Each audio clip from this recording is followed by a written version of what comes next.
मालेगांव के धमाके में प्रयास किया गया कांग्रेस के द्वारा कि संघ से जुड़े हुए लोग, राष्ट्र के प्रबुद्ध वर्ग के लोग, बड़े संत, इनको बदनाम करके और आतंकवाद से जोड़ा जाए। मालेगांव वाले बम धमाके में जिस प्रकार से प्रायोजित भगवा आतंकवाद को मढ़कर और सनातन संस्कृति, हिंदुत्व को बदनाम करने का साजिश किया गया, वो बेपर्दा हो गए लोग।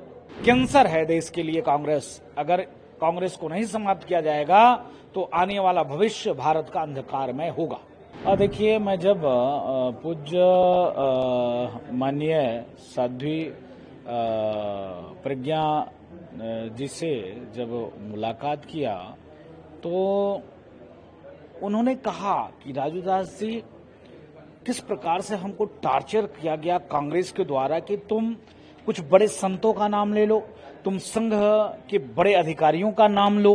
तो आप समझो कि कांग्रेस की जो दिमाग थी, जो मानसिकता था, वो शुरू से ही कि सनातन को कैसे बदनाम किया जाए और संघ को कैसे आतंकवादी सिद्ध किया जाए। इसके नाते उस मालेगांव के धमाके में प्रयास किया गया कांग्रेस के द्वारा कि संघ से जुड़े हुए लोग, राष्ट्र के प्रबुद्ध वर्ग के लोग, बड़े संत, इनको बदनाम करके और आतंकवाद से जोड़ा जाए।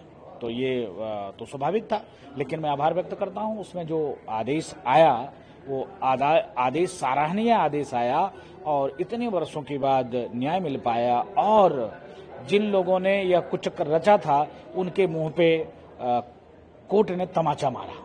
क्या लगता है कांग्रेस की दूषित मानसिकता का नहीं, देखिए कांग्रेस के शुरू से ही दूषित मानसिकता रही है। अगर कांग्रेस की दूषित मानसिकता नहीं होती तो धर्म के आधार पर देश का बंटवारा, और उसके बावजूद भी देश में तमाम मंदिरों को सरकार ने एक्वायर करके रखा है। मंदिर के विरोध में 16-17 कानून बना के रखे हैं। किसी मदरसे, किसी चर्च, किसी गिरजाघर, किसी मस्जिद के खिलाफ ऐसा है नहीं है।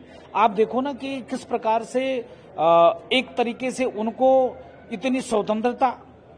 आप एक तरफ अल्पसंख्यक किसको कहा जाता है? जिसकी संख्या कम हो उसको अल्पसंख्यक कहा जाता है।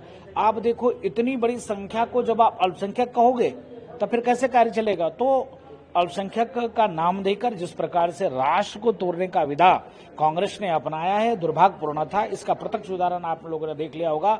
मालेगांव वाले बम धमाके में जिस प्रकार से प्रायोजित भगवा आतंकवाद को मढ़कर और सनातन संस्कृति, हिंदुत्व को बदनाम करने का साजिश किया गया, वो बेपर्दा हो गए लोग और आपके सामने दूध का दूध, पानी का पानी हो गया।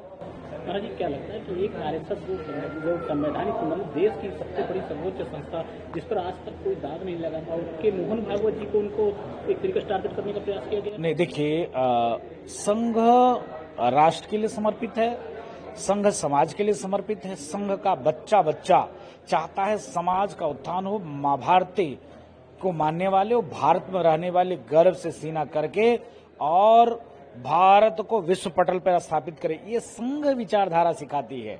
कांग्रेस की विचारधारा क्या था कि मालेगांव के मामले में संघ प्रमुख को भी लाया जाए, जिससे पूरे दुनिया में संघ की भी बदनामी हो, और कांग्रेस ये चाह रही थी। लेकिन मैं आभार व्यक्त करता हूं, जिन लोगों को पूछताछ के नाम पे बुलाया गया और उनको बंद कर दिया गया, टॉर्चर दिया गया, यातनाएं दिया गया। अब मैं जब सुनता हूं आंसू आ जाता है। प्रज्ञा ठाकुर को जब मैं सुनता हूं तो आंसू आ जाता है कि उस बहन की जीवन को बर्बाद कांग्रेसियों ने कर दिया, और इस प्रकार से बर्बाद किया कि आज क्या स्थिति है आप देख सकते हो। तो कांग्रेस की मानसिकता बहुत गंदी है। अगर कैंसर है देश के लिए कांग्रेस, अगर कांग्रेस को नहीं समाप्त किया जाएगा तो आने वाला भविष्य भारत का अंधकारमय होगा।